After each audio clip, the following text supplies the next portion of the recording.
being able to not tilt, so being strong mentally, having good work ethic, so studying, putting in the hours playing as well. That was what Jose Girah Macedo said when asked about poker essentials.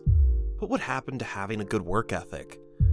If only he embodied what he said was very important in the poker world, he wouldn't have been embroiled in a scandal.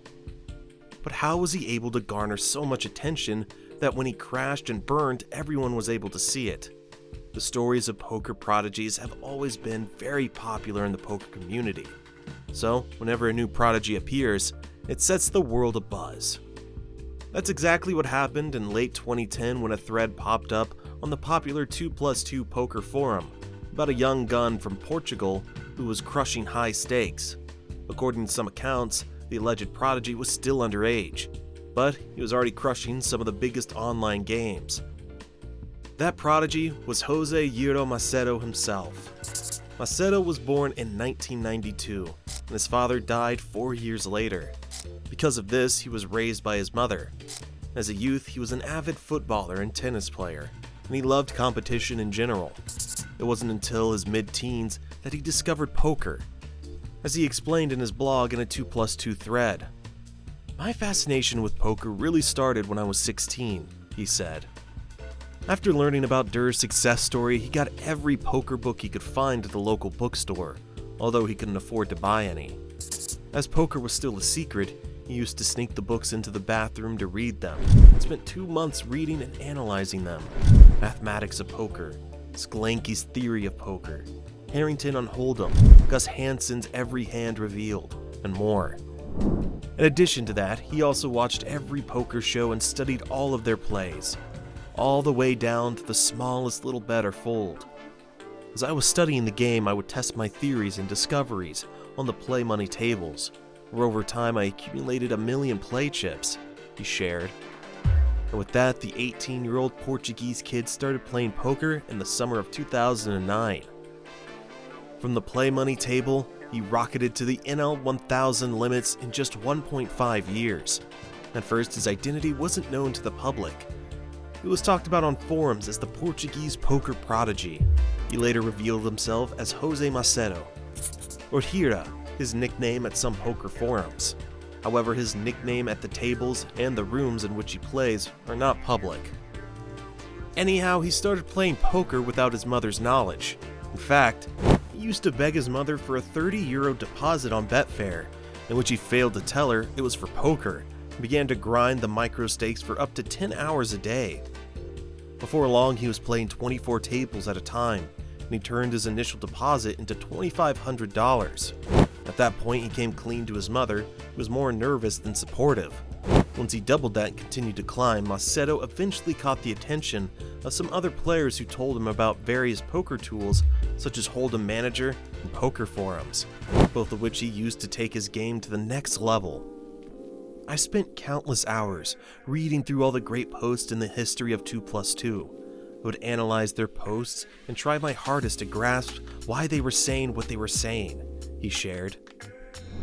Over time, Macedo's unconventional tactics worked, and he eventually worked closely with the likes of Cates, Dog His Head, and Sauce, incorporating their advice into his game and continued to rise in limits. After hitting some trouble at the $5 to $10 no-limit Hold'em level, Macedo recommitted himself, found some coaches, and eventually conquered the game. From there, things continued to run his way as evidenced by a chart he posted on 2+2. That was in March 2011. By August of that year, Macedo myth began to unravel. 2+2 poster Moss Boss started a thread detailing a heads-up strategy Skype group started by Macedo.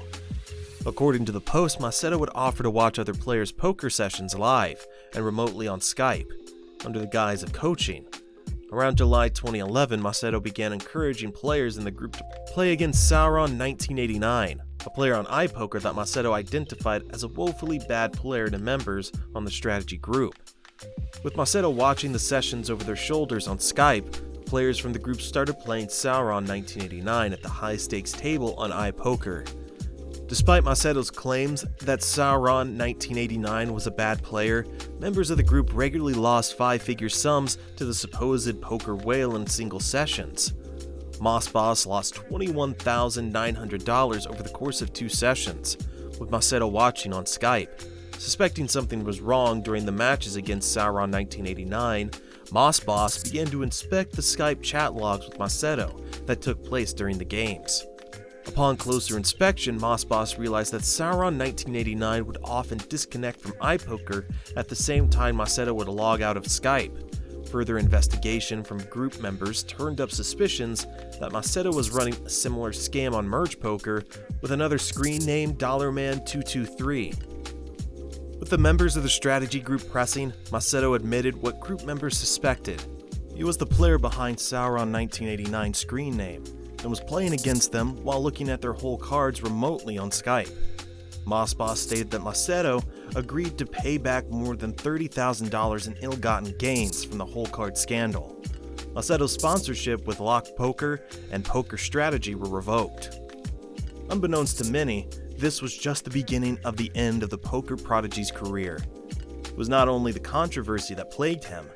The strange details of the rise and fall of Girah were just starting to come to light, even before he made himself known, his name and identity basically. Rumors were spreading across the poker community, but there was no real information about this alleged Portuguese poker prodigy. In early 2011, a thread from the 2+2 forum, created by none other than Girah himself, described his backstory and explained how he got into poker. According to this post, he started grinding AC2C tables and slowly building his bankroll, playing for 6 to 10 hours every single day. However, some were skeptical about the whole thing, claiming Girah was a fictitious creation of two well-known pros, Dan Jungleman Cates and Hasibi Dog's Head Qureshi, and that they actually used Jungleman's stats in the post. Still, despite these doubts, Jose Girah Macedo was hailed by most as the new poker prodigy, which opened doors for him. He even landed a contract with Lock Poker and got involved with Poker Strategy, one of the leading poker training sites at the time. But the controversy over Macedo continued over the next few months. The poker community was divided between those who believed the whole story was made up by Cates and Qureshi and those who were convinced Girah was the real deal. After the whole Girah scandal was discovered, people went back to the original story and started questioning its legitimacy once again. The new information seemed to suggest that Macedo was never really a poker prodigy, and was just a young guy hyped up by a couple of pros since his actual results were never confirmed. Overall, Macedo, who rose to quick fame earlier in 2011 as the Portuguese prodigy for reputedly taking a $30 deposit and turning it into $2 million, which led to a Lock Pro sponsorship and lucrative coaching with Poker Strategy, has been exposed for having cheated fellow high-stakes players out of at least $30,000 before he was caught. Many question why such a successful player would cheat out other players. In his confession, Macedo portrays himself as a young and fickle man. He wrote, "I'm young, I made a mistake, and I hope that this doesn't define me.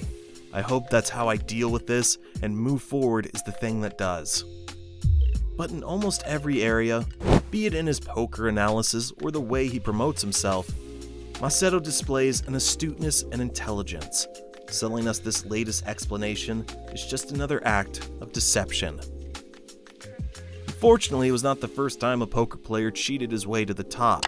That said, whose story would you like to see next? Let us know below, and make sure to hit the like and subscribe button. We'll see you in the next one.